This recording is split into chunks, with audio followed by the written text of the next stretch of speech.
Hindi na nakapalagpas sa mga otoridad ang dalawang lalaking ito sa Santa Fe Nueva Vizcaya. Ito'y sa pag-ilag nila sa checkpoint noong linggo ng gabi, January 18.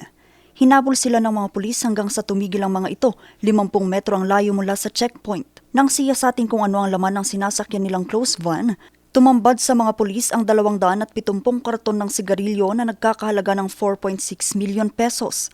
Taliwas ito sa idiniklara nilang 100 karton ng dry goods na nagkakahalaga lang ng 200,000 pesos. Pero dahil nga sa meron tayong naunang informasyon sa hindi paghinto agad ng van sa pagpara ng ating tropa, tumaas po yung suspetsa ng ating kapulisan na ang karga ng van ay hindi dokumentado ng naaayon dun sa delivery receipt na kanilang dala. So nakita nga po ng ating tropa na ang laman po ng van ay boxes na may nakasulat na RGB cigarette. Ang mga ito raw ismagal dahil walang naipakitang dokumento ang driver at pahinante.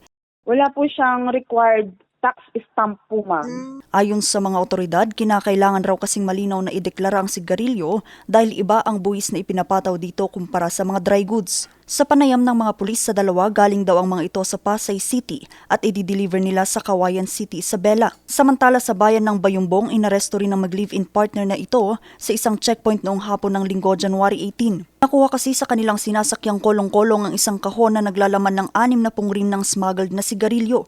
Tinatayang nagkakahalaga ito ng 21,000 pesos. Nang hingan sila ng dokumento, wala silang naipakita sa mga otoridad. Silang lahat ay mahaharap sa reklamong paglabag sa Republic Act 8424 o unlawful possession or removal of articles subject to excise tax without payment of tax at Republic Act 10643 na may kaugnayan sa regulasyon ng mga produktong tabako. Vanessa Bugtong, RNG News.